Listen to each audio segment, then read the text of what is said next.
Okay, you've been working on some exercises to reconstruct some arguments that we discussed during the course of the semester.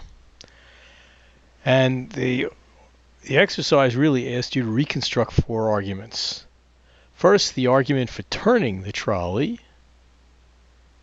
The second one, the argument against turning the trolley. That is, why you shouldn't turn the trolley.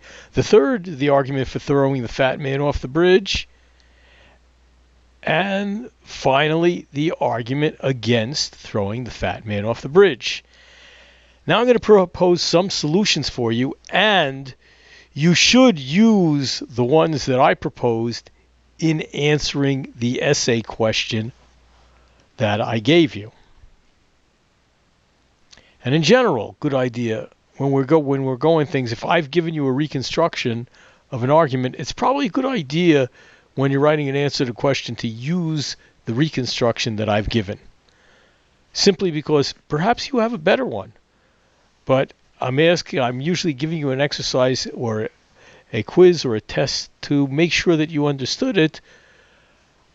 So the rest of the exercise, the rest of the essay is not problematic if you start off with this reconstruction that I've given you.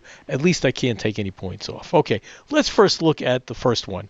The argument in favor of turning the trolley.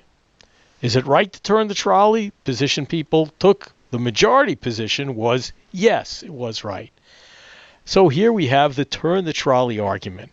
So now what is the conclusion? First, the conclusion is that the right thing to do is to turn the trolley. Now, what were the reasons? What are the premises? Well, first, there was a moral principle. If we can save 5 people by killing one, then the right thing to do is to kill the one. Turning the trolley would save 5 people by killing one, and that's what leads you to the conclusion. You ask yourself, is it valid? It's a sound. We'll come back. It's certainly valid. We'll come back and worry about whether it's sound a little bit later. Second example, is it right to turn the trolley? No, the minority opinion. And in fact, it might have been a little easier to do this one if you use the fat man example.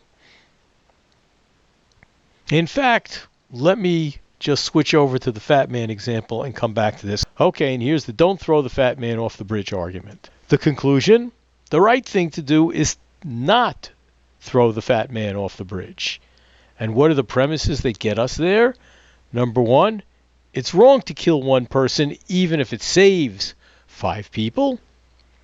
Throwing the fat man off the bridge would save 5 people by killing one.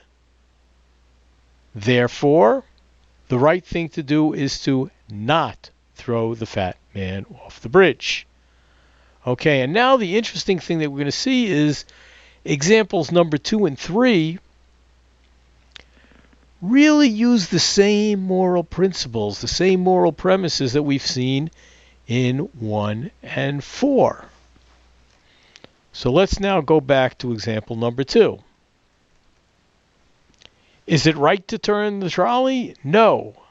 The don't turn the trolley argument. Conclusion, the right thing to do is not to turn the trolley. It's wrong to kill one person even if it saves the lives of 5 people.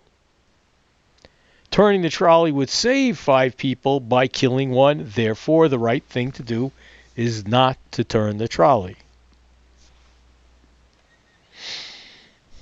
Now, there were other reasons, other moral principles that people use to justify this. I think this is probably the strongest one. So just play along with me when you're answering questions. Just play it along with me and use this one. Okay, and now the final one. Example number 3, is it right to throw the fat man off the bridge? Yes. The throw the fat man off the bridge argument. Conclusion, the right thing to do is to throw the fat man off the bridge. If we could save 5 people by killing one, then the right thing to do is to kill one. Throwing the fat man off the bridge would save 5 people by killing one. And those are the premises that lead to the conclusion.